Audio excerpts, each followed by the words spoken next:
Good morning, good evening, good afternoon, wherever you are in the world, whatever time it may be where you are in the world. It does come with a somber heart to be able to have to report this story on an ex champion. This one is hard. This does hit the combat sports community, the boxing community, very very hard. But this is important. This also hits my hometown of the whole DMV area, but really Virginia.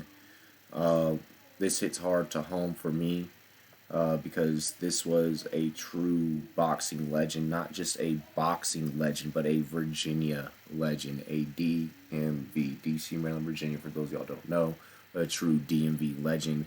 So it does come with a heavy heart to be able to report this, to have to report this. Pernell Sweet Pea Whitaker, a longtime pound for pound king and one of the greatest boxers in history, was killed Sunday night when he was hit by a car in Virginia Beach, Virginia, at the age of 55. The Virginia Beach Police Department said the incident remains an active investigation, but that Whitaker was apparently hit by a vehicle around 10 p.m. Sunday when he was walking at an intersection. When officers arrived on scene, they located an adult male victim who had been hit by a vehicle. The victim succumbed to his injuries on the scene. Virginia Beach Police Department spokesman L.M. Bauder said in a statement, the driver of the vehicle remained on scene with police. Known as Sweet Pea Whitaker, a southpaw Norfolk Virginian, was revered as perhaps the best defensive fighter in history. As his slick moves confounded opponent after opponent, Whitaker, who was elected into the International Boxing Hall of Fame in 2006, won world titles in four weight classes. He was an undisputed lightweight world champion and also won titles at junior welterweight, and junior middleweight.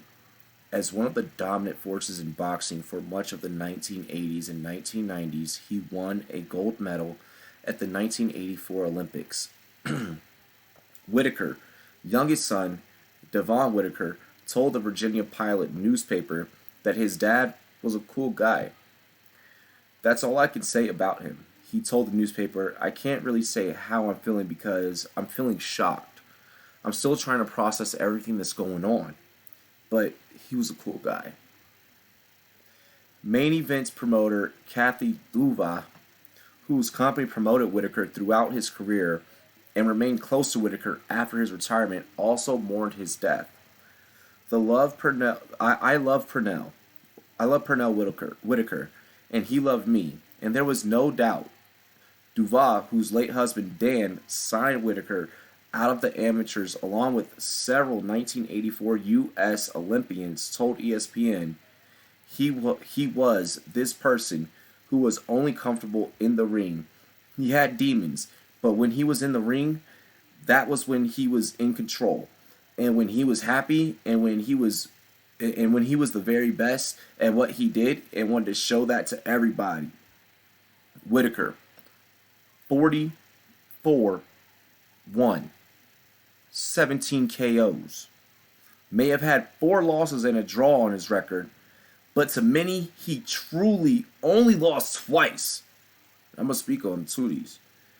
In the final 2 bouts of his career, a one-sided decision to then prime welterweight world title holder Felix Trinidad, and a 4th-round stoppage loss to Carlos Borquez when Whitaker suffered a broken clavicle. Only two true losses. Only true 2 losses.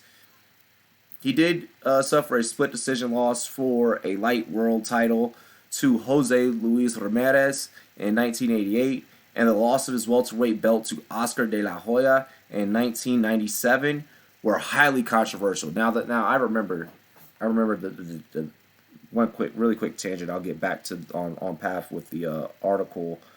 Um, that De La Hoya loss, definitely controversial. He for sure whooped De La Hoya's ass. Um, and then he had a draw. And then the draw he was saddled with against Julio Cesar Julio Cesar Chavez Sr. on March 12th, 1993. Chavez, the reigning junior welterweight titleist at the time, moved up in weight to challenge Whitaker for his welterweight world title before some 65,000 at the Alamo Dome in San Antonio in a showdown for pound supremacy. Whitaker appeared to win handedly, but while one judge scored the fight 115 to 113 for Whitaker, two others scored it 115-115, resulting in a majority draw that remains perhaps the most controversial decision in boxing history. The cover of Sports Illustrated days later showed a photo of Whitaker landing a punch with the headline, "Robbed." The International Boxing Hall of Fame announced that it would fly its flags at half-staff in Whitaker's memory, as should be. From Olympic gold to world champions in 4 weight divisions, Pernell Sweet Pea Whitaker was one of the greatest boxers to ever lace up a pair of gloves, said Hall of Fame Executive Director Edward Brophy. Everyone at the Hall of Fame joins the boxing community in mourning his passing and offers our condolences to his family. 1 second, please. Longtime friend, Olympic teammate, and former heavyweight world champion Evander Holyfield tweeted, "As great as Whitaker were, I am saddened to learn of my good friend and Olympic teammate Pernell Whitaker's untimely passing last night. We share so many great memories. He was small in stature, but yet so big in heart and skills inside the ring. There will never be another like him. He will truly be missed." As great as Whitaker was, many often wondered how much greater he could have been without the drug addiction that plagued him throughout his career. His problems continued in retirement when he survived a cocaine overdose in 2002 and convicted of cocaine possession. He had a lot of problems outside the ring, and those problems probably cut his career short, Dubois said. "He was far from a perfect person and a pain in the ass at times, but I still loved him. He was one of the greatest boxers of all time, there's no doubt." Whitaker trained by the longtime team of Lou Dubois and George Benton and managed by Shelley Finkel, won his first world title at lightweight by outpointing Greg Haugen in 1989. 2 fights later, Whitaker would avenge the draw against Ramirez by winning a unanimous decision to retain the title. During his lightweight title reign, Whitaker also defeated fellow future Hall of Famer Zuma Nelson by clear decision and then stopped Juan Navarro by a rare first-round knockout to become the undisputed champion.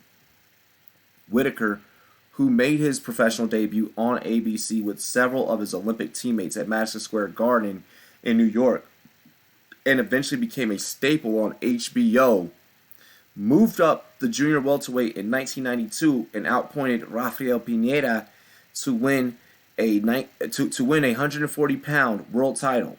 In 1993, in the fight after the mega fight with Chavez, Whitaker notched the first of his 2 decision wins over Hall of Famer James Buddy McGirt to win welterweight world title, which he would defend 8 times before losing it to De La Hoya. Pernell Whitaker was beautiful, both as a fighter and as a human being. HBO, which was his longtime television home, broadcasting 19 of his fights, said in a statement, "An artist in the ring, Sweet Pea, appeared on our World Championship boxing platform for a decade, from 1990 to 99. What a beautiful, illustrious career, I gotta say. Giving fans many unforgettable moments. His is in Hall of Fame legacy, which we are forever grateful to call our own heritage at HBO. they stated. Pernell's passing is a great loss. We send our condolences to his family as well as his extended family at main events throughout the boxing community. De La Hoya also paid tribute to his rival. I'm deeply saddened by the loss of this great champion, who gave us tremendous amount of joy to those who watched him. De La Hoya, now chairman of Golden Boy Promotions, said in a statement, "It was an honor to share the ring with him. In terms of his defense and ring generalship, Pernell Whitaker was the best fighter that I ever fought. On behalf of everyone at Golden Boy, we send our prayers and condolences to his family and friends." Let's see here. During his welterweight reign, Whitaker made a one-fight jump to junior middleweight and outpointed Julio Cesar Vasquez in 1995 to win a title in his fourth division. Give me 1 second. Following the loss to De La Hoya, Whitaker outpointed Audrey Pestrive, but tested positive for cocaine, and the result was changed to a no decision. 16 months later, Whitaker returned, but he was a shell of himself against Trinidad. As an amateur, Whitaker went 201-14, and not only took home gold at the 1984 Los Angeles Olympics, but also won gold at the 1983 Pan American Games and silver medal at the 1982 World Championships when he was only 18 years old. During his retirement, Whitaker dabbled as a trainer and remained close to Duval and her staff at main events. They would bring him to events and schedule him for personal appearances and autograph signings. "He always brightened my day. He was very loyal to our family," said Duval. He recounted the story of Whitaker's unusual wedding to ex-wife Ravonda Anthony on December 21st, 1985 in Virginia Beach. Main Events was promoting a card at the Virginia Beach Pavilion Convention Center. Whitaker was not boxing on the show, but his Olympic teammates and good buddies Holyfield and Mark Breland, Meldrick Taylor, and Tyrell Biggs were. To help promote the event, Main Events went to Whitaker, who was popular in the region, with the idea of having him and Ravonda wed in the ring in front of the crowd after the show. How cute, right? "We thought, hey, here's an idea, but we can't actually do that, can we?" Duval said. "But we said we could ask him, right?" He jumped at it, and Ravonda loved it also. After the fights, we dropped the ropes, and they got married in the ring. We ended paying for the wedding and had the reception after the show at the Fight Hotel. Whitaker is survived by 3 of 4 children they had together. Pernell Jr. died a few days ago, and a daughter from the previous relationship as well. No word on the third at this time, or on the other of the. They have 4 kids. In this article here by ESPN, they mentioned 2. It appears. Nonetheless, very sad. 1984 Olympic gold medalist, named Ring Magazine Fighter of the Year in 1989, elected to the International Boxing Hall of Fame in 2006, won world titles in 4 weight classes. A true DC, Maryland, Virginia legend, a true Virginia Beach legend. As a hometown boy, my heart goes out heavy to him and his family. As someone that grew up in martial arts, that grew up in boxing, and just the combat sports world in general, my heart goes out to all of his close friends and extended family throughout the support, his coaches, his training staff, his promoting staff, agents, so on and so forth. It's never easy in what, myself and other streamers and other analysts and other sportscasters and YouTubers do.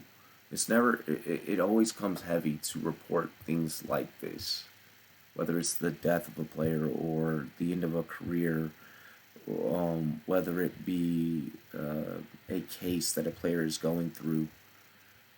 But like Treat said here in our sportscaster chat, Legends never die.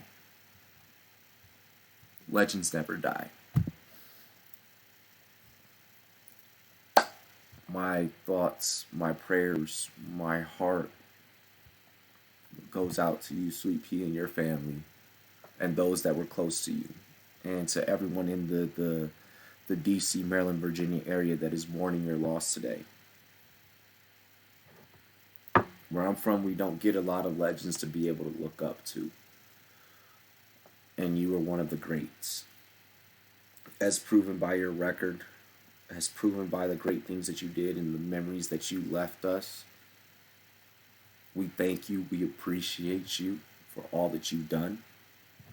And I just want to state, from the Rumboyz Fantasy Sports Network, to your family, to your extended family, to all your friends, and anyone that you've ever positively impacted, this shot is for you. Cheers to me. Cheers to you. Legends never die. This one is for you. Pernell, Sweet Pea, Whitaker. A true DMV legend and a true boxing legend. Dilly dilly.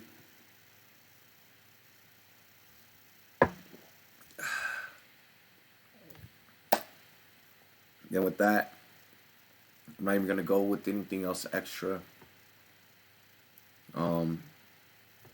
Aside from sign up for Rumboyz.com. We appreciate you guys. Have a great rest of your evening. Dilly dilly.